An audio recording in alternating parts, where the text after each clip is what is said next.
Welcome back.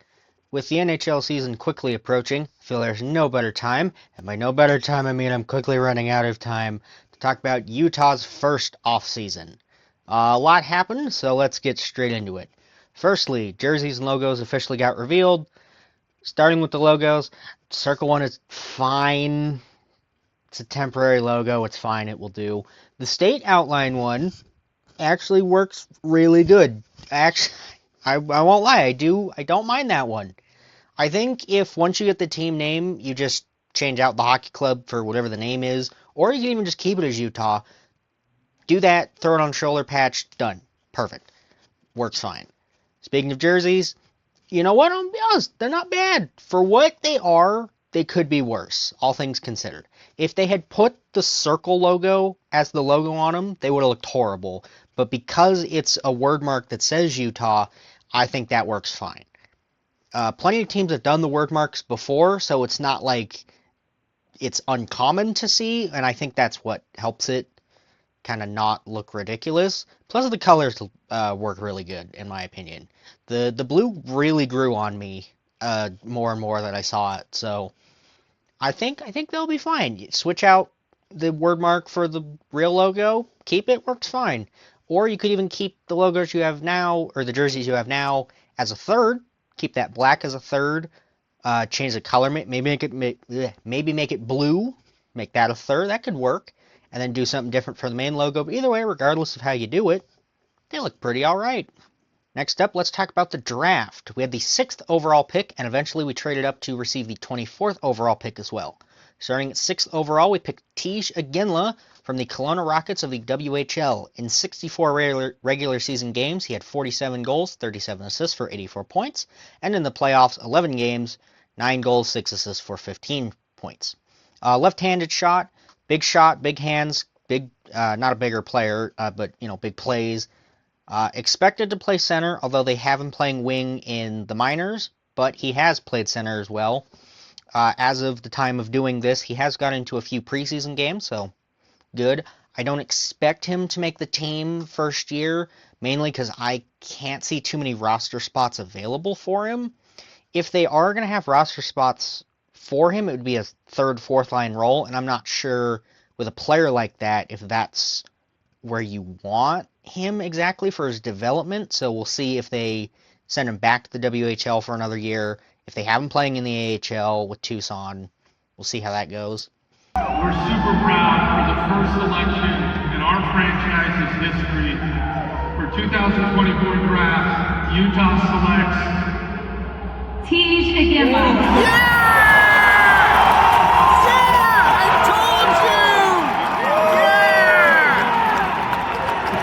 24th overall, we picked Cole Baudouin in 60 from the Barrie Colts of the OHL.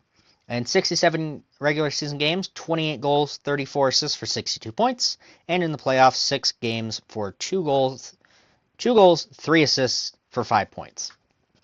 He did win gold at the 2024 IHF Worlds under 18 in 7 games, 2 goals, 2 assists for 4 points. He's described as having an unmatched work ethic and a great hockey sense. Same thing with Aginla. Played both the middle and wing, so ability to pick there kind of where we see him fit best. Similar with Aginla, I believe he's also gotten into a few preseason games, so they've been able to see his play and kind of how he's developing. So same thing again with Aginla. I don't expect him to make the team.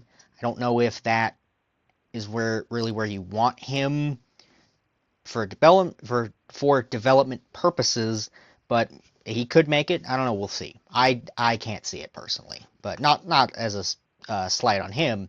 Just the team now, I can't see any spot for him that would make the most sense. All right, let's get into some of the trades made during this offseason.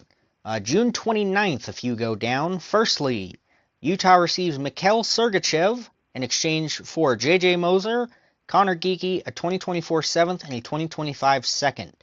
Mikhail Sergachev, defenseman, in 34 games last year, 2 goals, 17 assists for 19 points. He was injured last year, so looking a year further back, in 22-23, 79 games, 10 goals, 54 assists for 64 points. Sergachev is going to have to prove that he can be that number one defenseman instead of being behind Hedman in Tampa to prove he can really run the line, get that offense moving, which I think he can. He should have the ability to. He's been a good defenseman. He just has injury problems, so staying healthy will be a big concern there. Going to Tampa, J.J. Moser in 80 games, 5 goals, 21 assists, 26 points. Defenseman, switch defenseman in, defenseman out. Simple as that. Connor Geekie, a good prospect that in the preseason has been proving why he should have been given a chance in Utah, which might come as like, oh, maybe we shouldn't have traded him, but Utah's depth is better than it appears to be, so losing one piece isn't necessarily going to kill us.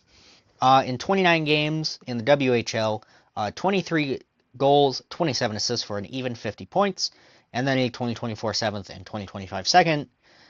The 7th just thrown in to help balance it, I guess, and the 2nd being the main draft pick receiving there. Also on that 29th, Utah received John Marino and a 2024 5th overall pick in exchange for a 2024 2nd and a 2025 2nd.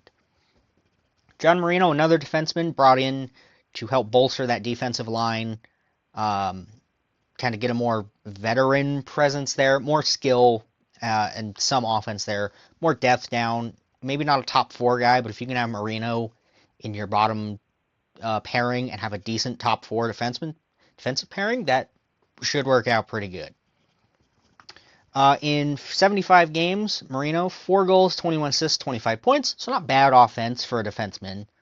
You're hoping for a little more, but you'll work with 25, especially if you have him in that lower, even second pairing role, and then have someone else on the line maybe push the offense more and hope Marino brings more defensive side to it. That could work out. 2024 5th overall, not a bad pickup there.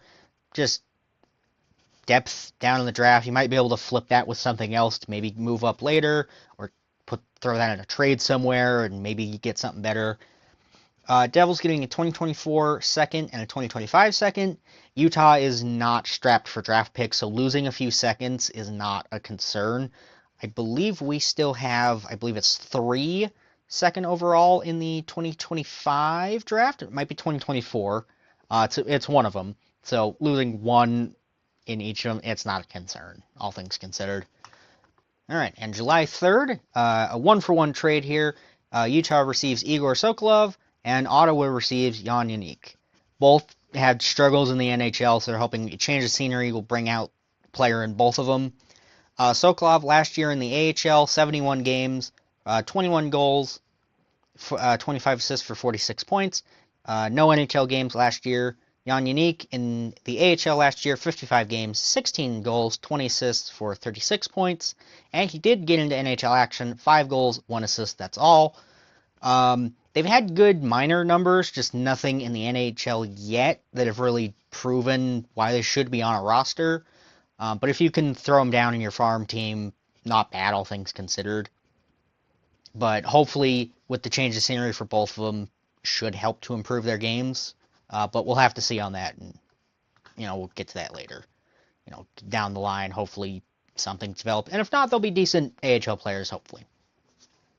Moving into free agency period. Let's start with the re-signs. Matt Villalta, goaltender, 2 years, $775,000 league minimum. In the NHL last year, 2 games with a 4.17 goals against average and a save percentage of .828. Not great numbers, but decent depth on a goaltending chart. In the AHL last year, 51 games, 2.54 goals against, and a .911 save percentage. Much better numbers, hoping to have that translate into the NHL, being that third goaltender on the line. If Vejmelka or Ingram are to get hurt, a decent backup shouldn't be too bad, all things considered. Worst backups, worst third strings to have. Patrick Koch, or Koch, I believe, 1 year, league minimum, defenseman, 1 game last year, nothing. AHL, 63 games, 1 goal, 14 assists for 15 points. Depth signing. Ben McCarthy, 1 year, league minimum, left wing. In the AHL last year, 46 games, 6 goals, 16 assists for 22 points. Similar again, depth guy.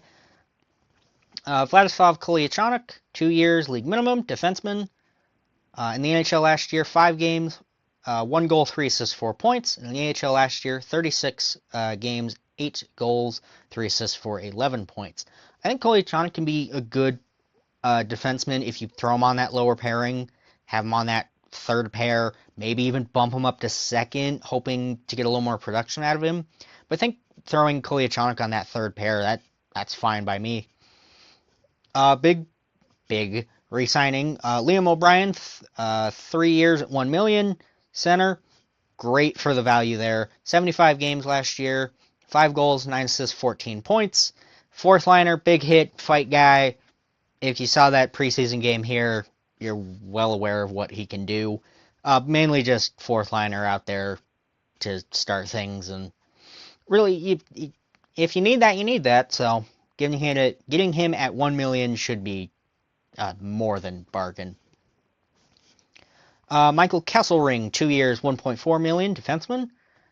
In the NHL last year, 65 games, 5 goals, 16 assists for 21 points, and he did get into 6 AHL games last year.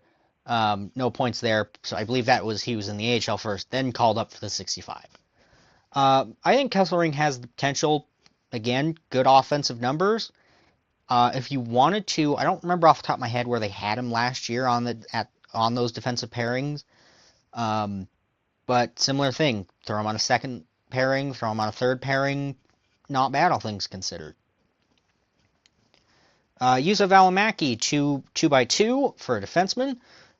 68 games last year, 2 goals, 15 assists, 17 points. Same thing, throw him on, I believe they have him running the second line defensive pairing, so throw him and Kesselring second line.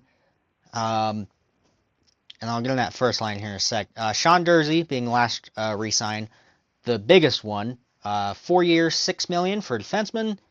76 games last year, 9 goals, 32 assists for 41 points. I believe he is on the first defensive line. So you have him, Sergachev, potentially. You have Välimäki, Kesselring, maybe. And then you throw Kolyachonok and Marino on that fourth pairing. That's not a bad 3 lines for defense, all things considered. And you could shuffle those guys around even, but just those 6 on its own as a defensive unit, not bad, honestly. Better than some teams. Moving into the entry-level contracts. Noel Nort, 3x8, 865,000, left wing. The 2023 third-round pick, 72 overall. Playing in Sweden, 50 games, 6 goals, 9 assists for 15 points. I don't expect him to make the team. Depth guy, same thing as always. Julian Lutz, 3 years by $923,333. For some reason. Left wing, playing in the USHL. A 2022 second round pick, 43rd overall. 50 games, 24 goals for 50 games, 24 goals, 44 assists for 68 points total.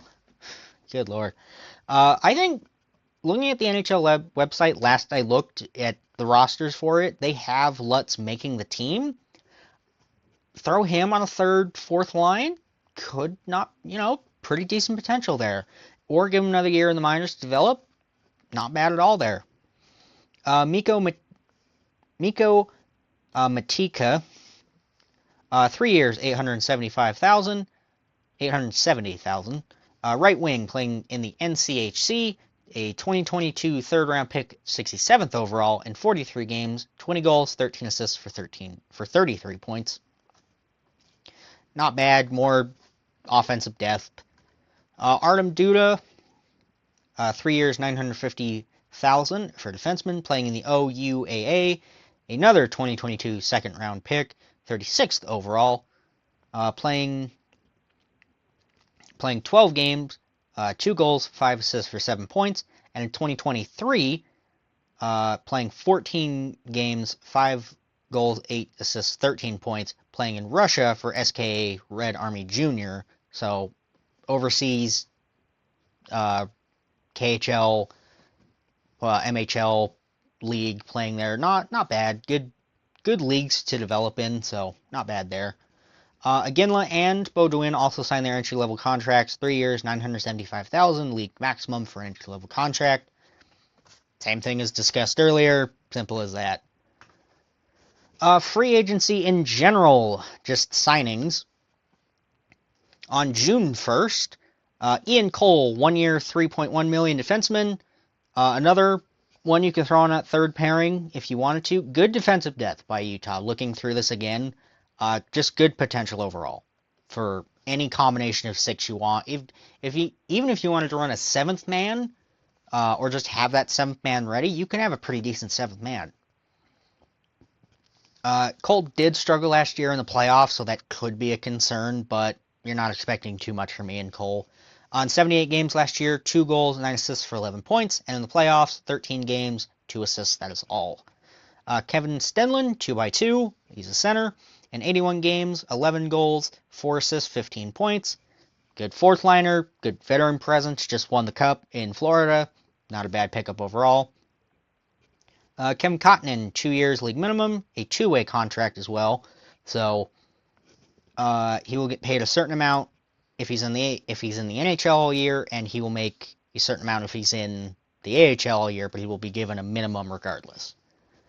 AHL, just he's 34 years of age, so just a defenseman. He's a defenseman, a depth guy. On 61 games in the AHL, 3 goals, 15 assists for 18 points. Nothing crazy. June 2nd, Andre Agazano, 2 years league minimum, 2-way.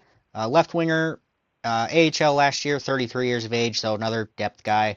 In 72 games, 26 goals, 38 assists for 64 points. Could be worse options there. Travis Barron, 1 year league minimum, 2-way contract as well. He's 25 years of age, though, so a little better if you want to actually have him make the roster at one point. 68 games, 10 goals, 10 assists, 20 points even. And a fun fact about him, he did actually play for the Utah Grizzlies between 2018 and 2021. So neat to have a Utah guy playing for the official team. I know he was in the preseason game I went to, so not bad overall. Good for him. June 3rd, Milos Kellerman re-signs. 1 year league minimum, 2-way. In the NHL last year, 10 games for 1 assist. And in the AHL last year, 54 games, 16 assists, 16 goals, 16 assists, 32 points. June 5th, Jackson Stauber, goaltender, 1 year league minimum, 2-way. Another guy to have in the depth chart, not a bad option. In the AHL last year, 31 games, 2.85 goals against, and a .902 save percentage. Not bad numbers there. The 7th, Curtis Douglas, 2 year league minimum, 2-way, a center. In the AHL last year, 57 games, 5 goals, 16 assists for 21 points. Bigger re-signing here. June the 8th, Barrett Hayton re-signs, 2 years, $2.65 million.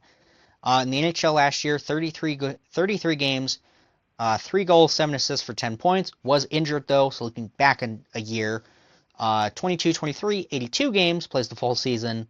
19 goals, 24 assists, 43 points.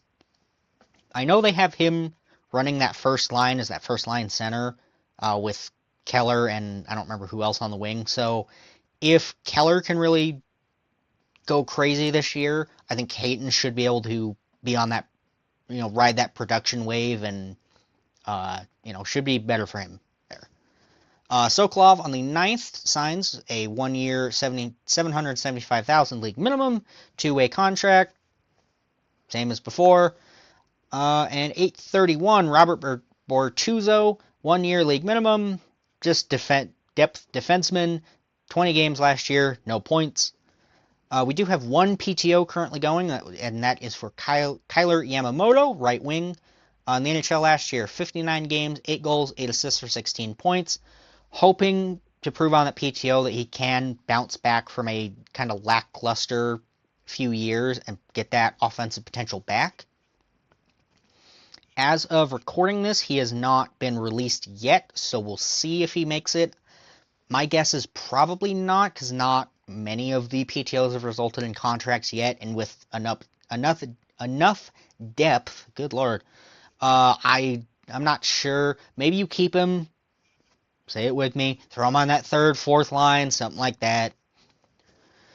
Not as of this time of doing this, not a lot of waiver news yet. We're not into that time yet of a lot of waiver moves, but there have been 3 so far.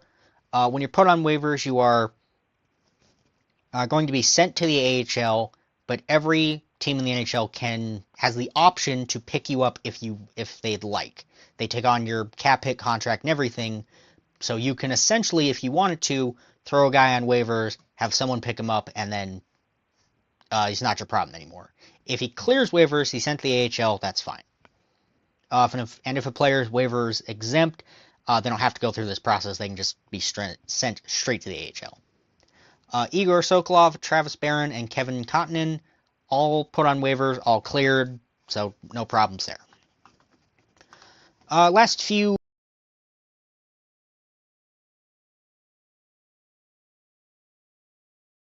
topics here, looking at the schedule. The home opener, officially for the regular season, is October 8th versus Chicago. Looking in October, 6 home games and 5 away. Looking into November, we're looking at 4 home and 9 away. December, you're looking at 6 home and 7 away. January, 3, 6, 9 home and 5 away. February, you are looking at 5 home, 4 away. March, 6 home, 8 away. And finally, April, you're looking at 5 home, 3 away. Notable dates, October 28th is going to be the first game against the Sharks, so your first opportunity to see Macklin Celebrini.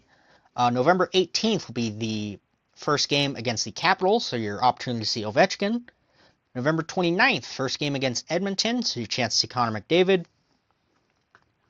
We'll play Florida January 8th, the reigning Stanley Cup champions, which also starts that 9-game homestand in January, going from the 8th to the 20th.